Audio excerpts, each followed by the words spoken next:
Hello, everyone, and welcome back to another episode of True Say with CBJ, and I'm your host, Cherno. I have a very special guest here today. I think this is my second take because I made a very horrible mistake when I just started. But he's a guy that inspires me a lot. He's, as I said, you inspire a lot of Gambians also, and by showcasing the beauty of the Gambia, also showcasing a lot of successful business stories and some entrepreneurs in the country. So welcome, and I'll say it again, Ibrahim Gano. Yeah, so now you have it right. I apologize. For people listening, I mistakenly first said Mohammed. This is the first time we're meeting, so I do apologize. It's okay. It's I guess I'm just... I usually just say your YouTube name, which is Gano did it. Yeah. So did you come up with that name, or you? Actually, I didn't even know how that name came about. Yeah. Yeah, but I remember my Twitter handle was Gano did it. Okay.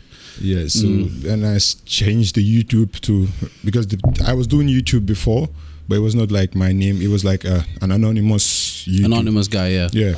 So, but when I decided to change it, I said, okay, let me just use my Twitter handle. Ghana did it, and just put it there. Like, that's nice. But welcome to the podcast. Yeah, thanks for having me. I really appreciate you taking your time.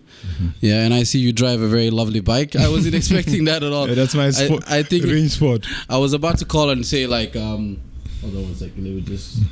Yeah, I think I was about to call and just say.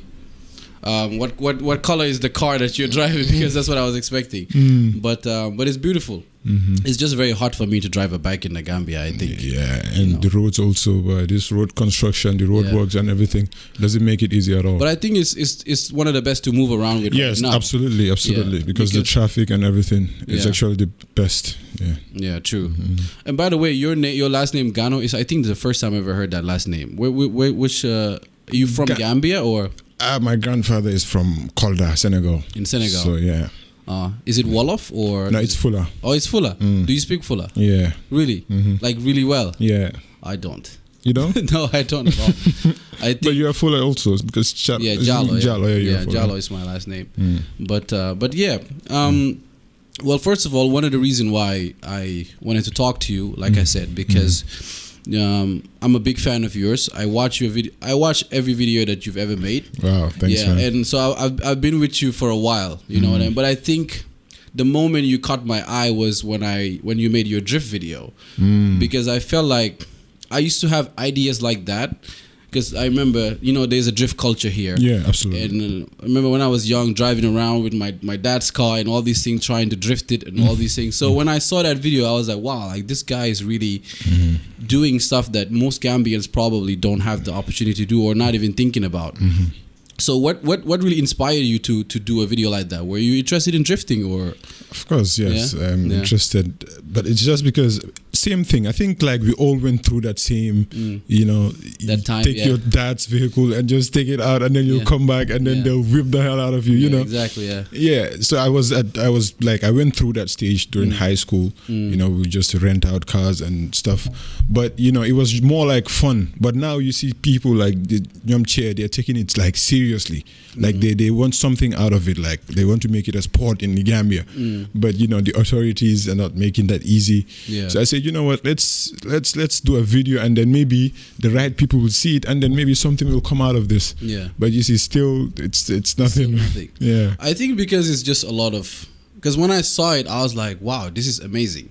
Because they can really make it a sport. I feel like they could go and maybe apply it to make it a sport like Ghana. And it is something that will generate revenue, that like not only for the government, but even for the boys, they'll make money out of it.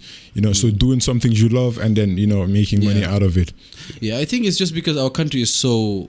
little bit behind when it comes to those things, because I feel like I had a conversation with my nephew the other day. We were talking about this thing called the Maslow hierarchy, like certain things that a person needs or a country needs, and I feel like we're dealing with certain issues that are not there yet. Like when like example, so many things we don't have yet, because it starts with like the basic need, which is food and health and electricity and all these things. We talked about that, and I feel like the drifting thing gets to a point where it's like, I don't know. It's like these kids are not serious. You have other things to worry about. So it's a certain development, like when the country maybe have better roads, like like the way they're fixing right now, hopefully then it will become a bit more comfortable. Because when you have a car also, like even you drive randomly normal, your car will have a lot of issues just because of how bad our roads are. Yeah, true. So when you're drifting with it, I think it becomes worse. But I love it. I just love the idea, the fact that you put it out there. Yeah. Because I feel like a lot of people who are not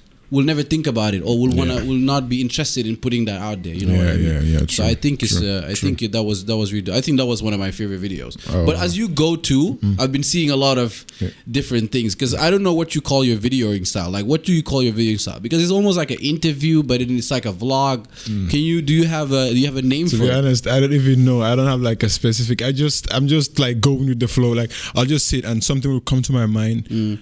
And I'll say, wow, this, people need to see this, or people need to hear this. And I'll just go and do that. You know, so I don't have like a specific, let's say, a documentary style or this, you know. I'm just winging it at this point. It's quite unique. It's quite unique because you really enjoy it. You know, it's like a vlog, but then it's an interview. Because some people, like for me, example, with this podcast thing I'm trying to do, I'm trying not to make it an interview. Because I feel like an interview, it's so boring. You know, you start, you give an introduction, asking questions. I feel like you don't build any connection with the person, because like right now we just met and you can feel the tenseness of how it's so tense. But it's my job to try to make you as much comfortable so you two can find ways to open up to me. Then as I open up to you, then we connect. Then that's how you connect with people and make friends. But I feel like what you do, example, you connect with those people, you make videos and you hang around with them. You don't just come and be like, let's do what do you do?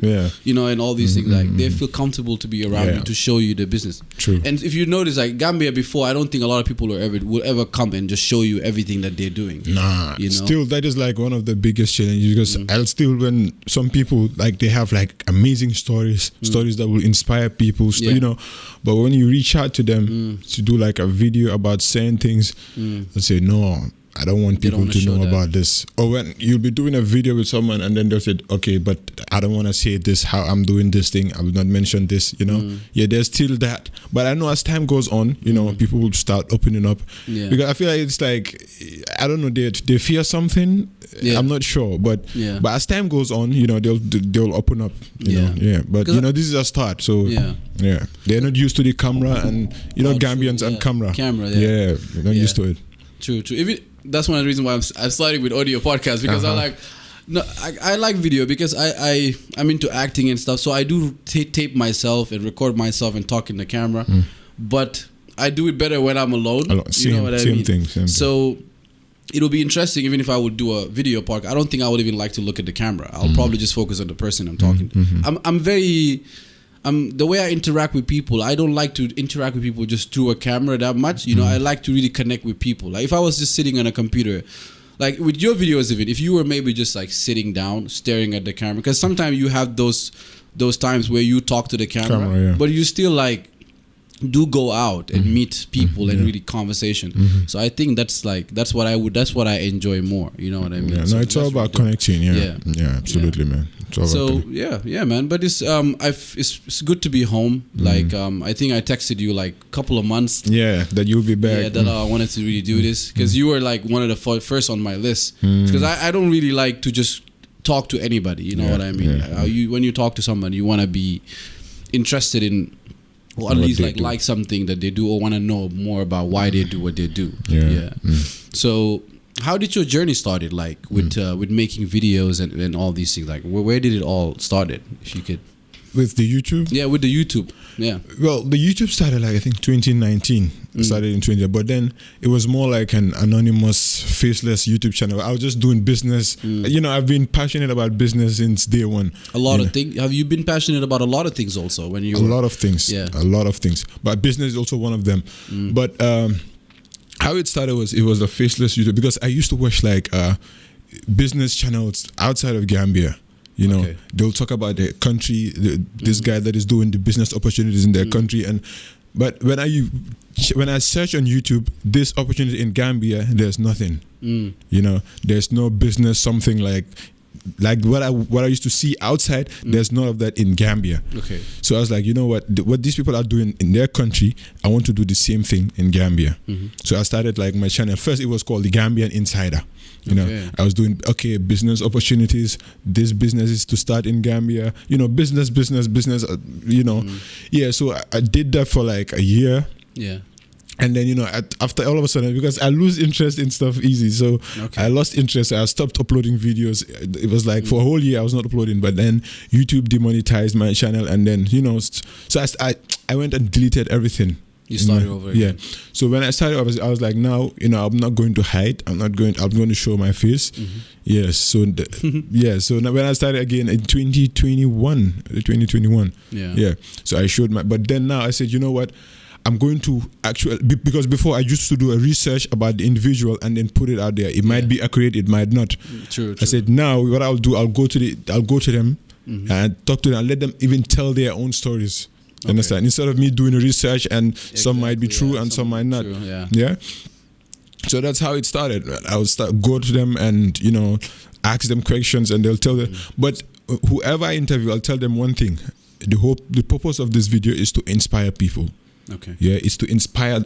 It's to make Gambians believe that, you know what, we can do stuff here. So you'll tell your story in a way that it will inspire someone. Like when I watch your video, I'm not only just listening to your story, how you came, but it should indirectly inspire me to do something, to take action, to do whatever that I want to do, to make me believe that it is possible. I can do something in the Gambia. Also, yeah. So that was the whole thing, to inspire, basically.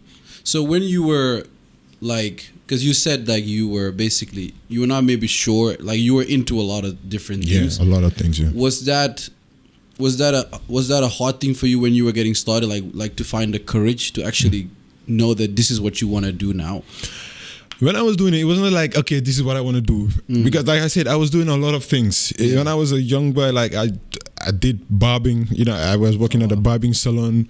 I was selling T-shirts. I was selling perfumes. I was just doing everything. You know, I'm a hustler. I was a hustler, you know, just a young kid hustling. I had my bike, you know, my bicycle. I'll just go around, put some T-shirts in my bag. I'll be selling stuff. I had my YouTube channel as well, you know, so I was doing everything. But the channel, I was not like, okay, this is what I want to do. I was just doing it for the sake of, you know, just doing it and putting big stories out there. That was basically. But then after, when I got demonetized, I was like, channel be now, just forget about it. The demonetized is when you don't, like, what does that mean? Like, you know, the channel was monetized, you can make money off of it. Okay. But then it will go for a while. Like, I went for a whole year without uploading anything. The views, everything went down.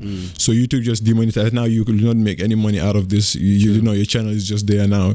I went and deleted everything, all the videos. I was like, forget it. I'm not interested in this, you know. So now, but my boy, one of my friends, it was like, because my friends did not even know about I was doing YouTube. It was faceless. No one knew. Yeah, no one knew. But one time I told my boys, Gambian channel, this is my channel. Yeah. You know, this is, boy, are you serious? You know.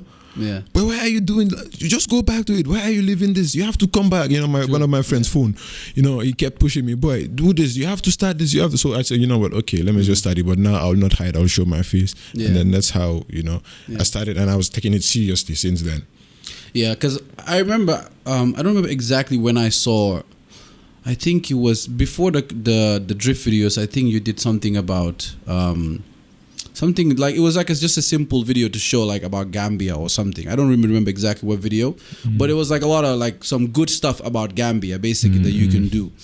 But because I a couple of years ago, I got to this habit of watching like videos about Gambia that are like maybe funny videos about Gambia, making fun of Gambia, like that our country's not developed. I fell for those things. So when I started seeing yours, that you were making a lot of positive videos that were giving hope to people, in my mind still I was like, but why is it not making the videos that are like, that show like the issues that are happening? But then as time goes by, I see you still uploading. I was like, my mindset started to change, even for me to believe that, actually I can make it in Gambia. I can go home and try something Gambia. You just have to be courageous and just know what you want to do.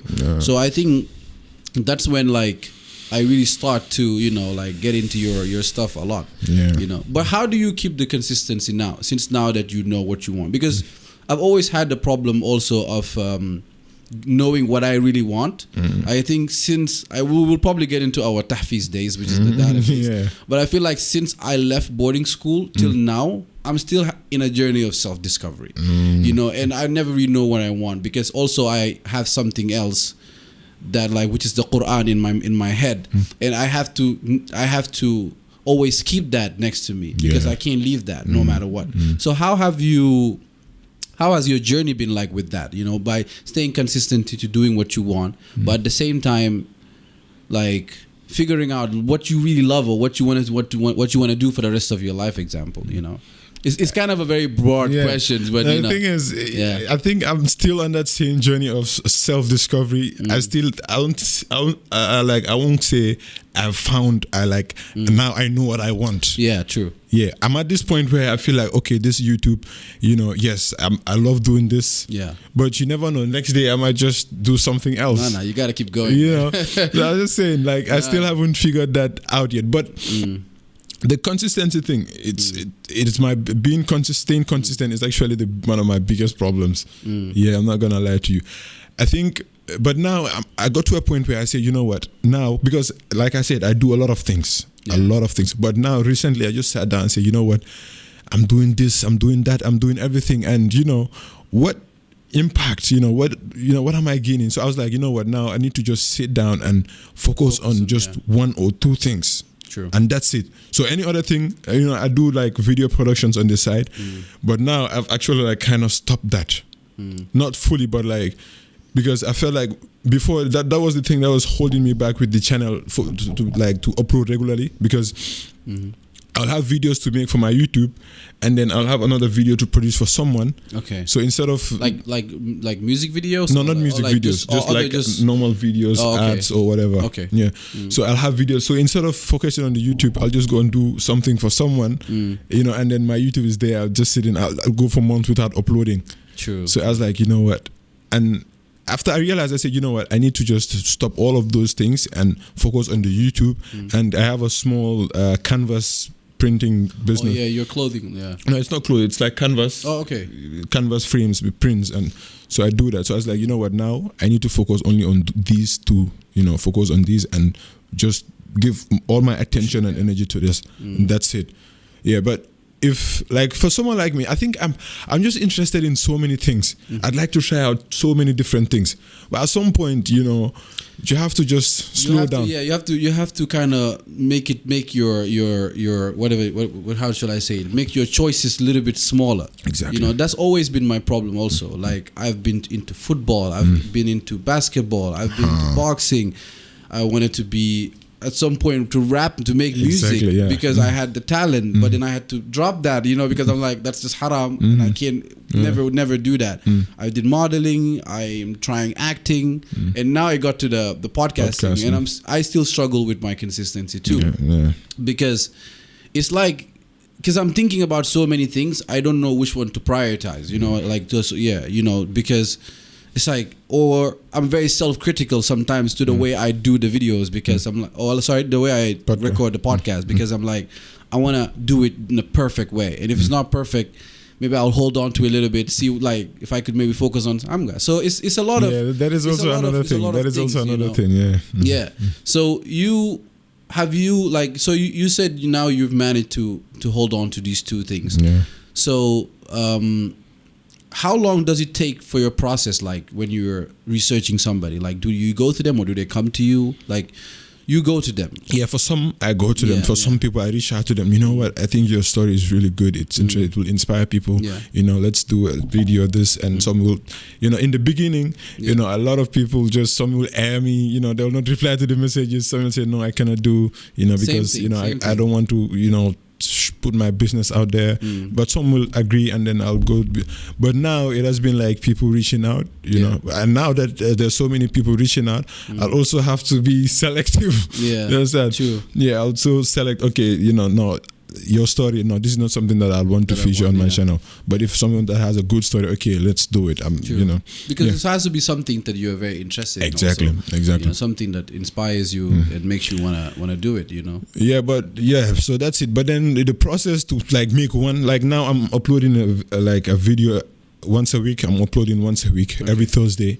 But let's say when I start editing, when I start making a video, I start like by Saturday or Sunday. It takes like Saturday, Sunday, Monday, Tuesday, Wednesday in the evening. You're all inside. Every single day I'm working on that video. One video every single day. I'll edit a portion, I'll research, I'll do this, the story, and so it takes like a whole week.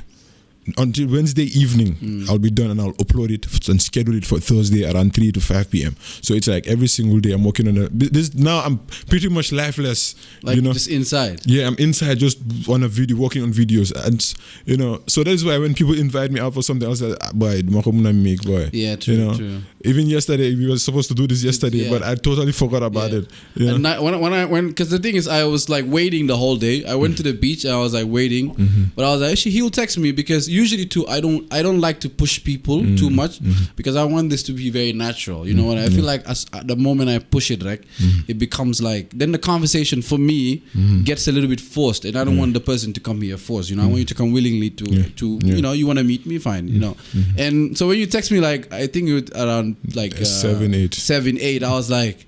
Because I have a kid too, you know what I mean. So when my wife is here at night, usually because she's a guest in the house here, so I help her with my daughter and all these things. So and usually by 10 o'clock, bro, I'm asleep. Like I'm not a night person anymore, So, but I understand. I totally understand. It's difficult to basically like want to do stuff and then you have to edit all this. But don't you have somebody who could do that for you also? I've been looking for a video editor ever since, but I cannot find one. Yeah, but yeah, that is what I'm looking for, a video editor right now. Yeah, someone that will edit my videos, and because the way it's going, this is like it's not sustainable at this point because every single day, just at home, just editing, and you cannot go out to do some things, No. And then I said, every Thursday I have to upload. Yeah, okay. That is like I have to upload. So if I do something, right, it's like it is going to delay, or I'm not going to make it on a Thursday. On a Thursday. Yeah. So now I didn't even know that you were uploading every Thursday, but now I'll be waiting for a video every Thursday. Yeah. So you just get creative. I saw you did a very nice Ramadan video also. That was very beautiful. Yeah. And the one you did with the charity one, what's their name again? HMD. Yeah, HMD. Yeah, that was very beautiful too. I watched it in Ramadan and it inspired me. How was your Ramadan, by the way? Bro, it was Alhamdulillah. Yeah. It was Alhamdulillah. It was just, too much. Even during the Ramadan, I had to the entire Ramadan, I stopped filming, making videos, man. I was just editing, just during the day, I'll just edit some portion. And because, Ramadan is a month of worship and stuff, you gotta be just always working. And so it was just editing basically. I didn't go out much. I was just always at home. Yeah. Sometimes we're talking about the editing video, but because I'm so into tech now, and this new Chat GPT, I don't know whether you heard about Chat GPT. Yeah, Chat GPT. It's artificial intelligence. Because now when I do my audio editing, like usually for me my editing process is usually very easy because it's just podcast, simple talking. Audio, that is easy. Yeah. So I usually just take out maybe let's say if we take a break or something, but usually. I'm wishing they could make an AI software where basically it can just edit the video just the way you want. You know what I mean? Because it does. That's where we're heading there. We'll get there. We'll get to that. Because it does it so well with. Now I don't have to do add any equalizer. And I use this software called Descript. Descript. And I just put it on there, and I just put sound enhancement on, and it will just automatically fix all the clipping. All the things that it needs to do. So basically, all I have to do is just do the cutting things, places I want to cut or maybe delete or something. But apart from that, the editing process is usually very easy. So I'm like, they need to do that with a video. Yeah, and I'm sure there is. It's just that maybe, but for me, I'm more like hands-on. I don't like to just let it be easy. Everything, yes. Yeah. So because I'm too, at details and stuff, so I'd like to just do every single thing and cut this piece, So, but I'm sure if I'd give it to AI to just, I still have maybe with a person. We starting with a person would be probably better. But the person too is. They have to really know how you want your videoing style, exactly, so that they can do it exactly like that. Yeah. But it's difficult because that's one of the reasons why I still haven't gone video yet, because I'm like, no, it's difficult. People don't know it. But imagine just one video will take you like for me, the way I edit my videos, I can do it like if I want, I can do them like one day or two. Yeah, I can do that. But the way the quality that I'm looking for and the storytelling, and because this video editing, it hooks you, like it adds to the story. The way you edit the video, it adds to it. So that's why I'm like, I pay attention to that. The sound effects, all those things. Yeah. So you don't see it, but subconsciously, it is one of the reasons that hook you to keep watching. I do see those things. I think that's what. As a viewer, you don't pay attention to those details, to the sound effects, but it's like it is subconsciously like keeping you watching. You don't understand? Yeah. There's like a psychology thing behind this video editing. How did you discover that, or is it just in you? Or? No, you learn these things. Yeah, I'm on YouTube. I'm learning, storytelling, audience retention, hooking, and all these things. I'm learning them. Yeah. So now when I make my videos, I'm making them in such a way that I don't want just to put videos out there. I want you, when you start watching, you watch all the way to the end. All the way to the end, yeah. Yeah. So these are just techniques, some things that you do to just keep to hook that all the way to the end. Yeah. So, but all these things, they take time. True. Yeah, they take time. So I want to get into let's take a little bit back. How old were you when you went to Tahfiz, actually? And for people who don't know, Tahfiz is a Quranic boarding school. My listeners in Europe. Yeah. I think I was like 6, yes, because it was in 2006. Yeah. How would you describe your Tahfiz days? Bro, if you don't mind sharing. Bro, Tahfiz, like Barol said, it's not easy like that. Yeah. But you went to Gambia or Senegal? I went to Gambia. Senegal. Yeah, mine is Gambia. Yundum, Bilal boarding school. Oh, Bilal. Okay. I know Bilal. Yeah. But it was, it was not easy at all. Imagine you're 5, 6, away from your parents, living alone with boys and ustaz, Yeah, it was not easy at all. It was not an easy experience. And, and the way they teach here, it's not cool, bro. Yeah. They'll just. Have you ever shared these stories with people? Like, do you openly share your Tahfiz days? Yeah, with my siblings and my mom. Okay. Yes, I do. But outside of that, but then it's just. But I think it's also good. Yeah. Yeah. But now, when I was in the Tahfiz, I hated it so much. Okay. I even hated my parents for bringing me here. But But now, when I look back at all the things that I went through there, it's like I'm grateful that I actually went through this. True. Do you understand?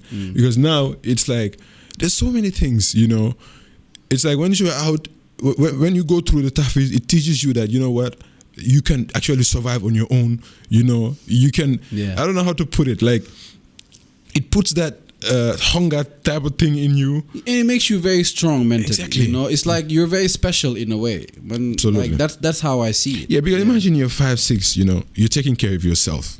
Exactly. So imagine if you go out to the real world or something. There's nothing that will just stop you. Also, you understand? You don't break down easily. Easily, no. Yeah. So it's that it helps you because you're all boys there. A full room. All of you are boys, and then once you do something, everyone coming and mocking you. So once you go out and you see 2, 3 people mocking you, it's like doesn't faze you. It's you guys are just joking. Or insult you. Yeah, it doesn't move you. It doesn't really move you. Yeah. I tend to not get impressed. Exactly. A lot of things don't impress me. Exactly. Like I like to feel good, to be good, to dress good, and all these things. But what other people have is like same thing. It doesn't move you. It doesn't move me at all. Exactly. But how did you memorize? Actually, I went all the way to Ali Imran. Okay. There was like only Baqarah left, but I wanted to leave boarding school so badly. Every day I'll just make up excuses. Every day I'll just I'll just wake up and start screaming, just making excuses, just so that I'll leave boarding school. But I went all the way to Ali Imran. Okay. When I left boarding school, it was like 2010. Yeah, so I did not memorize, but then when I left, I actually got to memorize Surah Al-Baqarah. Oh, so then you're Hafiz then? No, I'm not, because what happened was, when that is why I said the way they teach the Quran at boarding school, it's not. They do it in such a way that when you leave, like you kind of not want to. You kind of like hate the Quran in a way. I don't know whether you understand. No, because they beat you. Exactly they just, So once you go out, you just leave the Quran. It's like now I'm free. Yeah. So I like when I left boarding school, I was like going through that. I just left the Quran. I was not muraja. I'm free now. I'm done. But went a couple of years down. Until just recently, 3-4 years ago, it's like what. I I like forgot some parts of the Quran. I was like, whoa, you know, everything that I went through, all those beating, you know, the sacrifice my parents, the trauma. Yeah. You know? So now I just left the Quran like that. You know, I was like, no, I need to go back to this. So I started, you know, Muraja again, revisiting the Quran. So now I'm just on that journey now. Every single day, you know, every single day I read, I Muraja at least 2 juz and memorize, you know. So that's it. Now I'm on the journey again. Yeah, because I feel like it's a like. I call it a double life. When I got out of boarding school, a lot of people don't like the way, because I talked about it a lot. You know, maybe not even just publicly, but like with friends and certain like families, I talk about it because, like you said, the beating. Yeah. You know, like I was in Senegal, and no, Senegal is worse. Senegal was very tough in my time, because I remember when I was 5. That was like, I think 98 or something like that. Or 97, if I'm not wrong. Around then. And, you know, at 5 years old, I remember when I got there, my dad put a suit on me. So, like, my dad didn't want me to go. It was my mom that used to push me to go, you know what I mean? Because I had a big brother, he passed away, rest in peace. They took him to Koki. You know, Koki, I heard a lot of things about Koki. Koki is this place that's like one of the toughest probably dadas, if I'm not wrong, around the West African. I heard a lot of stories about it. So it's like, they took him there, and I remember they said that he drank the water and his stomach got like was having pain. So the next morning, my dad, when he was going back to say bye to him in Senegal, like to say bye, like I'm going home to Gambia, found him, he was sick. So he took him back, he brought him back to Gambia. So he never ended up going to Dada, ended up going to America. So when I was born, they're like, this is what he has to go. You know what I mean? So I couldn't escape.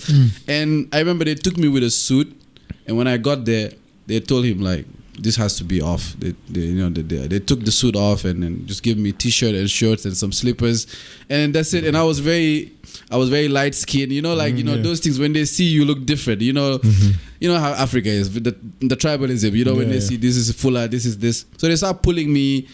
Like who's gonna take care of it, because they have like the Magi Dara, what we call like the elder ones who are like 15, a Murabi 16, or something. exactly, and they were trying to like fight over who was gonna be the one to wash me, or who was gonna be the one to take care of me, who was gonna keep my food, which I like don't see at all. Like you don't see that. My dad would bring cookies and cornflakes and things, and I remember we used to eat cornflakes with our hands, like milk and cornflakes. So it was a tough journey, but just like you too, I started, by the time I was like 27, 28, that's when I really start to look at my life again, like, oh my God. Because for me too, every Ramadan I used to lead the mosque. So that's what kind of helped me all along to keep my Quran. But still, I didn't like the Quran for a while. I didn't understand why I had to study it. I didn't know why my parents would take me there for them to beat me and kick the hell out of me. You know, like I didn't understand that. But now I'm like, this was the best thing I've ever done. If I didn't do that at this point right now in my life, I think I would have break. Yeah, absolutely. You know what I mean? One thing though, it kind of had difficult was when I finished. Did you go to English school or like? No, I went to Arabic school. Did you had any difficulties like getting like jobs and all these things, or like just maneuvering your way into basically the society? Because I feel like when you come from Dara, like there's this. For me, I find it hard to fit in, you know, because I felt like you know, you didn't go to English school. I didn't learn English. I used to learn English by watching NBC. Yeah, same thing. I didn't go to English school, but but yeah, I think that even when I was going through that Arabic school, I was thinking about this. You know, like we are studying Arabic here for what in Gambia? Once we graduate, what are we going to do? Become teachers, teach Quran or what? You know, but then I was like, I didn't have that challenge, of course, because when I was going through the English school, the Arabic school, my father actually got me an IT teacher. So I was like studying IT. Same thing. That's why I went to Quantum. Exactly. Yeah, I actually went to Quantum as well. I went to Quantum, Yeah. So I think that IT actually helped me, because now everything that I'm doing, it's all with that IT. Even though I did not go to English school, but you know, everything I do now, it's that IT, and so that IT has been. But imagine if I had not, like, let's say for someone who, you know, your father cannot afford to get you like an IT or something, you only you only did like Arabic school in the Gambia. Once you graduate, so what else are you gonna do? Because there's nothing much here for Arabic school students in Gambia here. So there's not much. Like I ended up in Saudi because I was very lucky that my uncle became an ambassador there. So, but even still, that was still difficult for me to get like a scholarship because I went to Saudi and I was still staying there for like 2-3 years. I was like depressed, sad. I was just because Saudi was very boring. I was in Riyadh but when I started school, I didn't even want to finish because I feel like.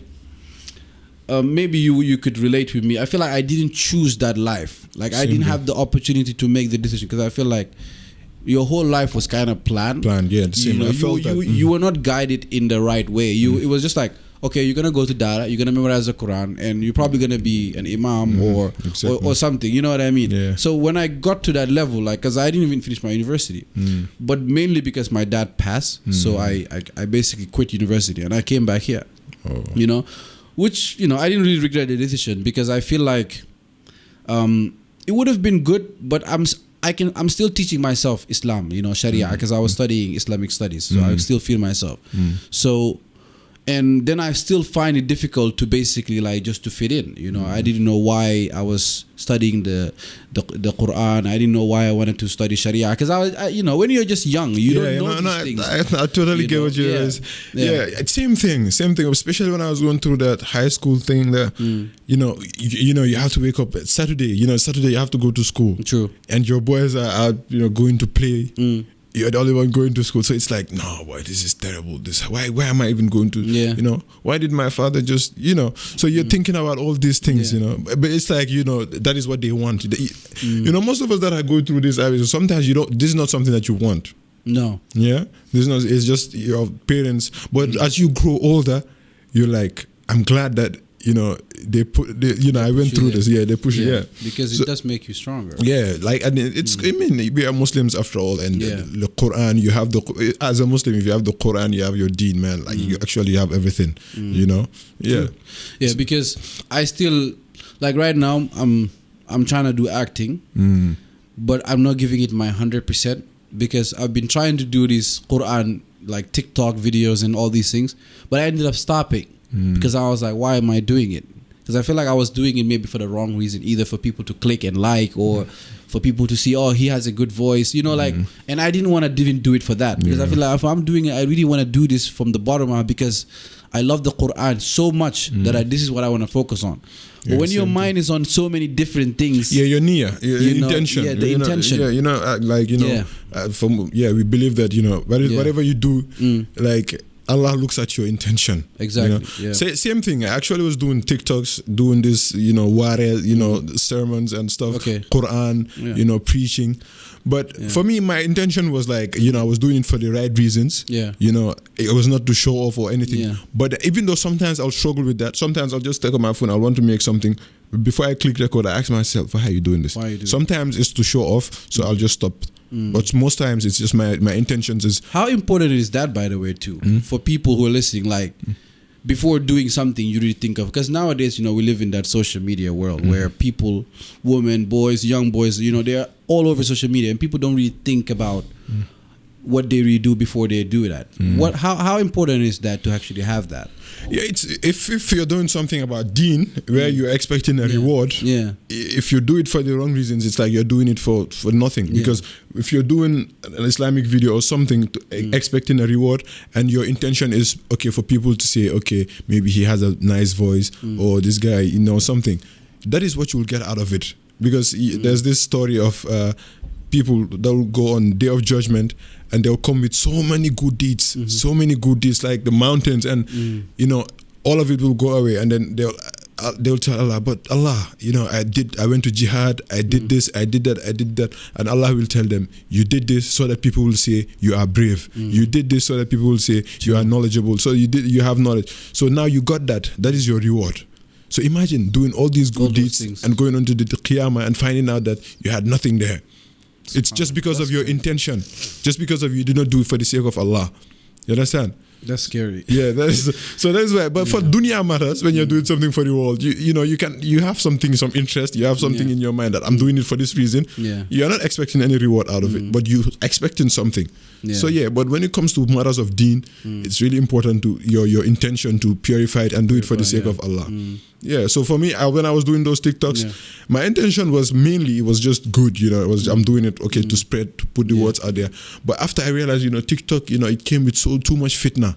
Exactly. You'll see girls, and I was so I'm doing this thing, Allah here now. I'm just looking at girls, and let me just delete TikTok. That's how I deleted it.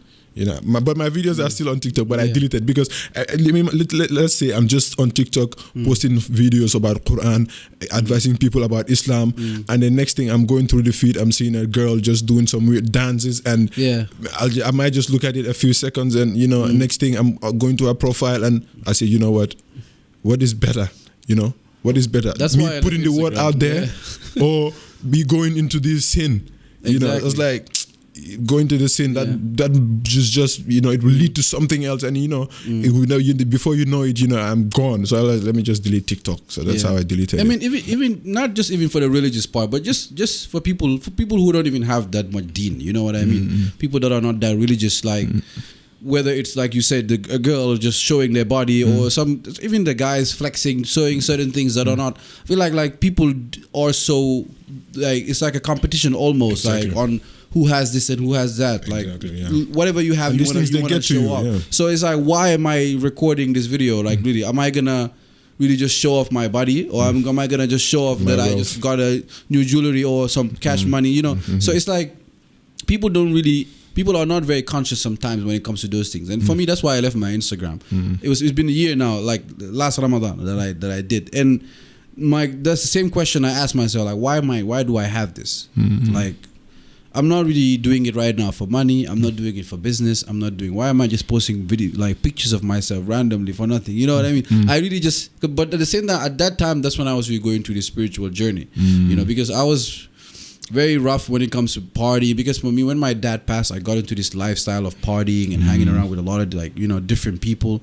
So when they say when you're married, half of your deen is complete. And there was just the moment where I just asked God, like, you need to get me out of this. And I didn't know where to go, And when I got married, that's when, of course, it started, And my wife is not even Muslim, but for somehow I got into my Islam even more, being with her. You know how it's such a beautiful thing. So it's always good to be conscious on whatever that you do, whether it's the internet or whatever.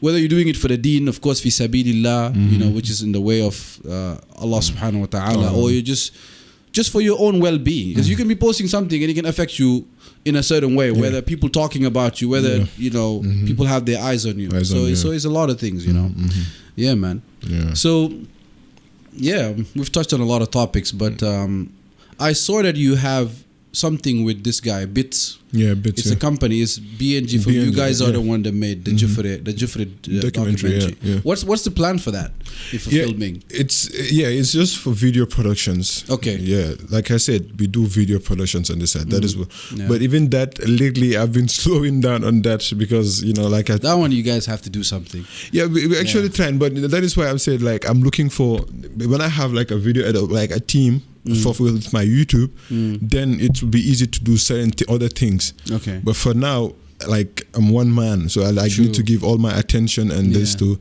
And that is why I said, I actually sat down, just not long ago, I said, I'm doing all these things. True.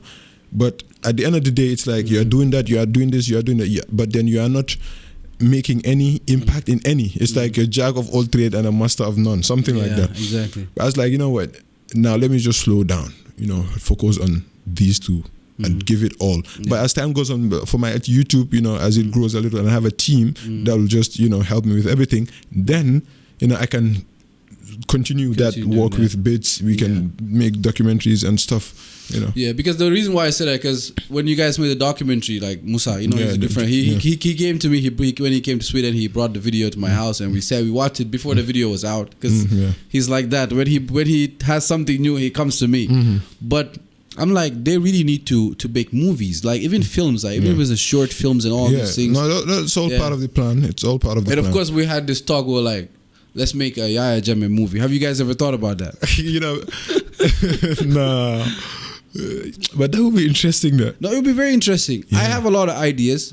You know, maybe one day we could sit and really talk about it. Because Musa, I talked about it. Because I'm like, there, you know, I feel like people are thinking about, because there are so many stories. Yeah, absolutely. It doesn't have to be it could be a very short 45-minute to 30-minute film where you just tell someone's story who's just willing to talk.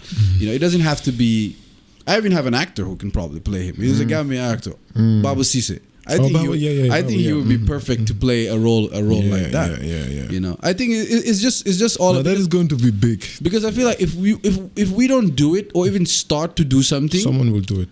Some Netflix guy is gonna come here and he might tell the story in a way that probably isn't. You know, it's gonna be a completely different story. You know, like it's not gonna be something that we're definitely gonna like because you know when they come, they bring their own extra stuff that they add into it. So I'm like, before some guy comes from some like Africa Netflix or whatever, come and just do it. Because I just saw a new Netflix film. It's called African folk tales or folk tales or something. It was about 6 or 8 filmmakers that basically created just random stories, and the films were not very even highly like high quality made, but it was very good. One story was a Mauritanian story in the desert where this woman got cursed when she was very young. A jinn basically cursed his family, and so all her family died, and then that followed her for the rest of. But the story was very simple. There was not a lot of dialect even talking, but they will show the jinn just being around there. Even went to a point when she got old, the jinn had marked her on her face or something. She had like a burn when she was young, and then even until she grows, she has her own kids and all. And then you see like that jinn followed her family for generations still. Wow. You know, like that thing happens. Even, it happens. You know, those things happen here. But he made it in a very beautiful way. Even when she goes to the masjid, you see the jinn will stand around the corner waiting for her. If she doesn't say certain words that she has to say, she could probably just come and enter the house or certain things, you know, like. So it was very beautifully made, you know. And I feel like Gambia too, we have a lot of stories, and I really want to get into those things, but I just don't know how. You know, I'm looking for that courage really to push, because I have so many ideas and so many things that I want to bring to you. And Nyom Ki, what's their name? Is it Sheikh or something? He makes music videos also. STS, exactly. You know, I feel like I have a lot. I just don't know how to put it on paper. You know, because I'm not such a. Do you usually write your stuff when you're like coming up with your research and ideas? You write them down. How's your process like? Yeah, it's actually a very simple thing. The way I write, it's very simple. I'll just put a title and then things that I want to capture, tap. But what I focus on more is the story. When I'm telling the stories, those ones I take my time and just write it, because, you know, I feel like the story is everything, you know. Yeah, so that I write, and obviously sometimes I write the questions that I'm going to, but mostly it's just the way we are having conversations, mostly it's like that. I'll just ask whatever comes to mind. Yeah, but that's basically how. Has there anyone in Gambia right now that you have an interview that you would like to do? Right now? Yeah, somebody. Right now, let me think. Yeah, for Mohamed Jah. Yeah, I did a video about him, but it was not like an interview. Yeah. Have you reached out or? Actually, I think we spoke once. I mean, when I did that video about him, he called me. I was like, this video is good. Yeah. How was that? I was like, what? I was like, you know what? Now, boys, you want to see me, you know, go through my security or something. Exactly. Go through my, you know. I was like, I was like, yo, Mohamed Jah just called me, you know.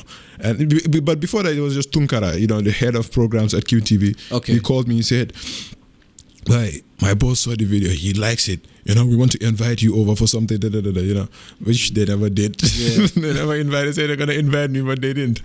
But then after that, you know, one of the photographers, Ansu, you probably know him, Ansu photographer. Ansu, I know. Yeah, he was at a wedding or something. He saw Jah, so he called me through him, and Jah thought, it was like, "So are you Gambian?" I said, "Yeah." He said he thinks maybe I'm Nigerian or something. Because when you hear Gano, you're like, because that's the same thing I asked you about your last name, because I never really heard it. So I thought maybe it's from another. I knew you were Gambian, but I thought maybe somehow mix or something like that.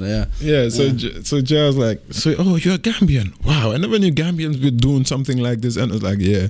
And I was like, yeah, it's really great, man. How did you get to know all these things about me? I was like, research, man, research. Yeah. It was like, wow, nice, I love it. And he told me again, I'll also invite you over. You'll come and we'll discuss something. I was like, okay, sir, no problems. I'm looking forward to it. Never got back. I never heard from him again. It'll come. Yeah. I really hope it come. I don't want to make promises, but maybe I can try something also. Yeah, because he's very close friend with my elder sister. They went to the same school, nice. So it's very close. Because I would love to see that. That's why I'm saying it. Yeah, definitely. I would love to sit and have like a documentary. That one, yeah. Because the funny thing is, like, I remember one time I came home from holiday from Saudi, and they invited me because I think he has one of these award shows that he does for his all his company. Oh, okay, every year. Yeah. And I went to one. I don't remember. I think it was 2017 or 16 or something. And it was the first time I really got like a little bit inspired about just anything, like just feel something, impressed, because I went there and I heard his story a little bit about how he started, because his dad also, my father used to take me to him, the imam. So I used to lead the pipeline mosque in Ramadan, so he knows me a lot. So hearing the story on how he started and how he made his money and all these things, I'm like, it's really inspiring. Yeah, it's no history, man. When you hear it, like as a Gambian, it inspires you. Like you think you just sit down and think, you know what, I can actually make it. True. Yeah, when you hear Jazz story, man. Yeah, you can just sit and say, you know what, I can actually make it. Yeah, he has that story. So I mean, imagine sitting down with him and just having a conversation with him. That would be you can learn a lot. Yeah. You can learn a lot. Yeah. So what's next for you now? Like what are you planning on your videos? Like what are you looking to achieve more, I guess, in the future? Right now, what I'm looking for is to because now I've been creating stories I've been telling stories about Gambian businesses, but now I'm looking at Africa. I want to start creating content about Africa, telling stories about Nigeria, Ghana, just Africa in general, stories, business stories. It doesn't necessarily have to be about individuals, but let's say about Nigeria, the certain district, how in that area there's such because there are certain areas in, like, let's say South Africa, where they have like businesses, they have successful people, billionaires, and how did they do that? How did that, telling stories like that? That is what I'm looking at now. That is one of my plans right now. I think that those things is all about being united, and I feel like that's what we're missing in Gambia. I feel like everybody has their own idea and their own mindset, and they're going differently. But if you feel like if we all come together and really be united in Gambia, I think a lot of things can be done. It's all about knowing people as well, because right now in Nigeria, I don't think I know anyone there to go there and make a story about someone. So it's about building that connections, networks. Once you have that, then you can go there and make some stories there, or go to Ghana and make some stories there. But for now, we just do Gambia and push it a little. But this is like one of the things that I want to do. Has this the longest time have you ever had a conversation with somebody? Yeah, definitely. Yeah. Usually I go about 2 hours. How long have you been? We've been talking for like 52 minutes. Surprisingly, I was thinking it was gonna be an hour, but wow. But now when the conversation is good, you don't realize. You don't really realize. But usually, like, I can do, when I talk to Musa, bro, sometimes I cut it because we go almost 3 hours. We can talk over. My wife will just be sitting in the house, just watching us, and we're just talking and talking. And that's why, like watching your videos, because I think I told you in the beginning, like, you inspire me to even start the podcast, because I watched some of your videos. But even though, have you ever said something about that, like even podcast? I think it's one of your videos you mentioned something about even Gambians doing podcasting or something. Something like that. I say a lot of things. Some things I don't remember. But Musa also pushed me. He was like, you have to do this. But he's still pushing me with the video. I'm like, no, the video is, we gotta wait. I'm probably gonna start uploading on YouTube. But I just want Gambia to like this to be Gambian owned. For me, it's nothing about this is mine. I want like my country just to have stuff like how these other countries have stuff, so that when you look what like if you look up Gambia, what do Gambia have? Gambia has good YouTubers, have good this and have good podcasters and all these things, because I feel like that's something that is really growing now, and we're all watching them, and I want people to relate to when they listen to this, they relate to us. No, I think I'm not decent, but I think with my YouTube, because when I look at my analytics, you'll see that like there are a lot of Americans watching my videos, a lot of them. Like there's actually number one, America. America. Yeah. But I think these are like the Africans in America. So so that is actually good. So imagine like you have like Americans, Gambians, and Gambian listen, about Gambia, hearing our stories. These things right now you'll not see them, but as time goes on, they'll make that that impact, and you never know. Yeah, man. I'm really glad, and I hope you keep doing what you're doing. Inshallah, inshallah. Expecting more beautiful videos and beautiful stories. Inshallah. And I think we can wrap it up here. I don't want to push it too hard. Pretty much everything now. True, man. We've covered almost everything. Yeah, man. Thank you so much. I learned a lot today. This was the first time I actually had a conversation with somebody who actually went to boarding school with. Even though we didn't really get into it deeper, maybe another time. Because since I left boarding school, I never really had a conversation with one of my, like, I have cousins but most of them are doing their own thing, so we never really had that conversation. Maybe we'll reflect, but not more in a psychological way, like how did it affect you? Because for me, let me tell you one thing.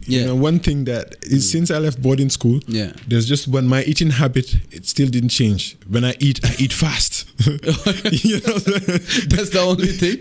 When I eat, boarding school, when there's like the food, you just sit down and the food is finished. Just rushing to get the food. You sit down and everyone just it's finished, done. So still now when I eat, like I don't but I eat fast. Like it's like I'm, we are competing or something. I'm like tap, eating fast. I don't think I have anything like that actually. Yeah, it's. I think maybe it's just some personality. The basic, I could sleep on the floor right now with no problem. Like those kind of things. Yeah. Like sometimes when we have guests, I'll tell my, I'll just take the blanket and be on the floor. She'll be like, what? I'm like, that's just because normal. Used to it, I'm just used to it. But for us, the Masjid Bilal, it was not like hard as Senegal, the cookies and news. Because Masjid Bilal, it was like more, everyone had their own bed, you have your own clothes, where you put your clothes, and you have your cornflakes, you have everything. But it's just that the beating and there's the hygiene, because you drink whatever. How many times did you guys used to shower in the week? No, I think we used to shower every single day. Oh my! For Masjid, so that was Masjid Bilal was cool. It was not that hard. It was just the beating and stuff, but it was cool. It was like we had cool rooms. Our learnings, everything was cool. But it was just like the water, for example. It was so like the kettle that you'll take to the toilet. Yeah, that's you can just drink from that. From it, exactly. So you see that you don't fall sick easily. No. Yeah, you're protected. That is one thing. Yes, people tell me, boy, like in my house, they'll say, you never see Ibrahim does not get sick unless when it's like cold. I get cold a lot, like fresh cold, but apart from that, just sick randomly. No, I was like, boy, the water that I used to drink. So after that, it's like these minor things, they don't affect you. True, that's true. But one thing though, I realized, I've been saying that a lot. I don't get sick. But since I moved to Sweden, bro, I'm sick every month at least. Because like here, the weather also, like the benefit is like the sun. The sun really kills the bacteria and all these things. When you go to a cold country, like Sweden, almost 6-7 months is winter. When you wake up for Fajr, I wake up 4 in the morning to go to work. I finish 3. By the time I'm coming out of work, it's already dark. Like properly dark. So it's like the cold, the darkness, lack of sun, you get sick. Bacteria flies around. So that's why people get sick a lot.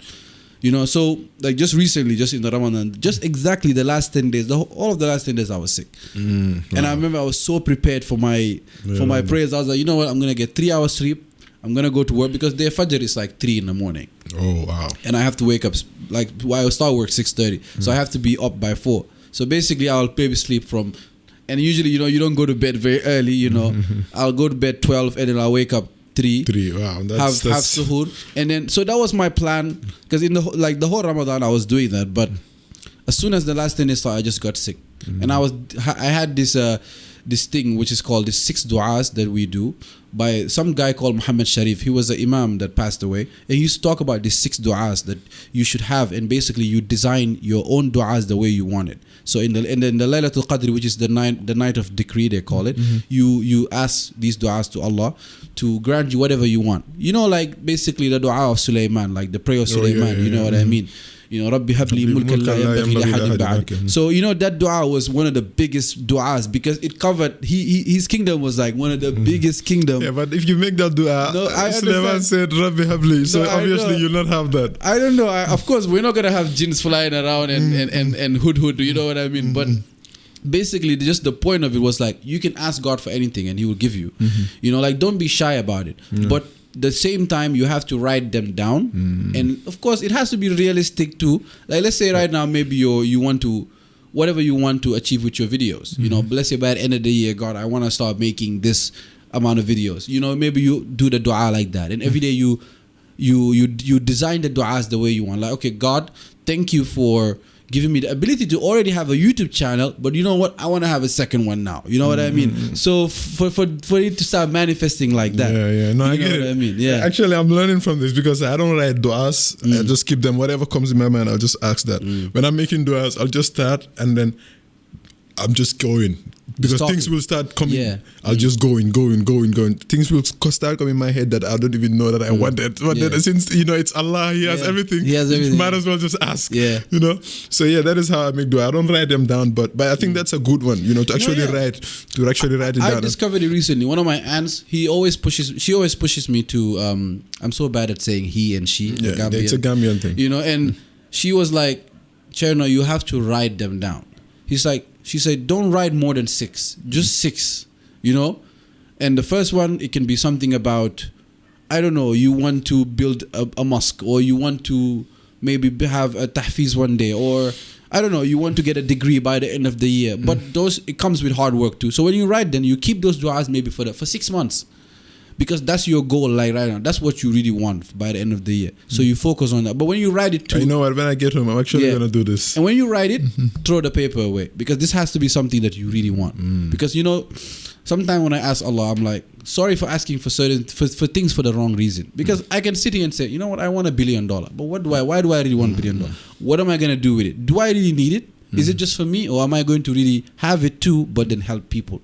You know, so all those things are kind of part of it. You know, I'm so used to just sitting in the bus sometimes and be I heard something. Yeah. Said the reason, because, you know, and I think it's true, because when I make dua, some things I don't even think about them. Like when I'm, okay, these are some of things you have them in mind because you want them so badly. But certain things you are not thinking about it. But when you are making dua, they come to your mind and you start.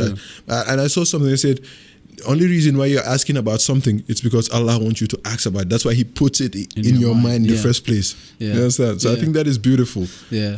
Like you're making dua and all of a sudden something comes to your mind. That is like Allah telling you, ask me and I'll give you.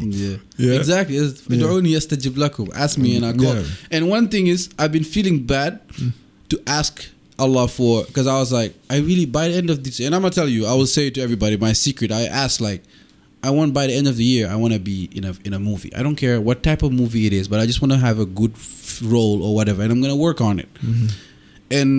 But in the before, I used to feel guilty asking Allah for something that is probably not very Islamic. You know what I mean? But I'm like, at the end of the day, He's the one who really put that in my mind. I want it. And He knows that my intention, of course, is really to do something else that is more religious or something. But at the same time, I really want to do this, because if I don't do this, it's not going to get out of my mind. So should I pray to Allah to take the acting out of my head? Maybe He'll put you in an Islamic movie. Why not? I don't know who I'm going to play though. It's just going to put you in an Islamic I don't know who I'm going to play. That's the thing.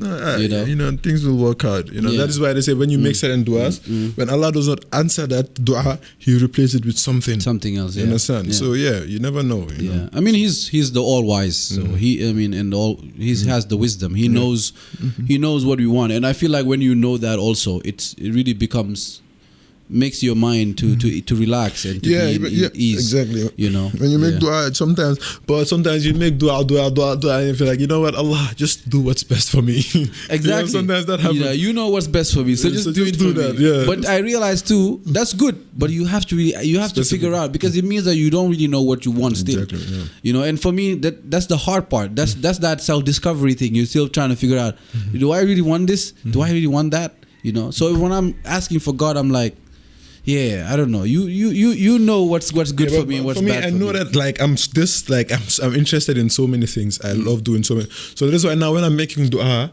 I don't ask Allah specifically, let this thing be this. You know, I was like with my YouTube, I'll just say, Allah, put more barakah in it. Okay. With my business, continue. I know you've already blessed me, but continue to put barakah and bless this to go forth. Yeah. But also open any door of risk, open door of opportunity for me.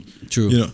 Yeah, because I'm this guy that honestly I get bored about things like the YouTube. I can just sit and just say, I'm not feeling this anymore. You know, I understand. So yeah, I'm that type. So like if I say, okay, Allah, let this be my way, let this.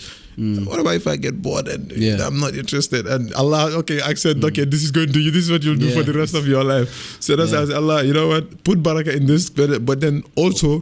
Be open, open other doors of things for me. Yeah, that's true. That's beautiful, man. And I hope Allah answers all our prayers. And hopefully, man. But we can wrap it up now. Yeah, it was a nice conversation. Absolutely, man. The second time we say we're gonna wrap it up. Usually, this is how it is. Usually, but I enjoyed those things because I want it to be as natural as possible. You know what I mean? I don't like it to be forced or, you know. But usually when it gets a little bit tense, I'm just like, no need to push it too hard. You know, then when you try to push it too hard, then the conversations become forced. You know absolutely. Yeah, man. But I think 1 hour. If you have 1 hour, that's good. How much do you have? Right now we got 1 hour 5 minutes. Oh, that's good, and I'm sure you're gonna cut some parts out. Yeah, probably the part. I think this conversation was very good. You know, okay. Maybe just some. Maybe we had a long pause or something to think, you know. But sometimes even if you have 45 minutes, that's good. That's usually good. That's good. 45 minutes is good. Yeah, man. Ibrahim, thank you for doing this. Thank you for having me, man. I enjoyed every bit of it. Yeah. And hopefully we will do more, inshallah. Inshallah. Yeah, man. Thank you, brother. Thanks, man. Bless. All right, man. Yeah.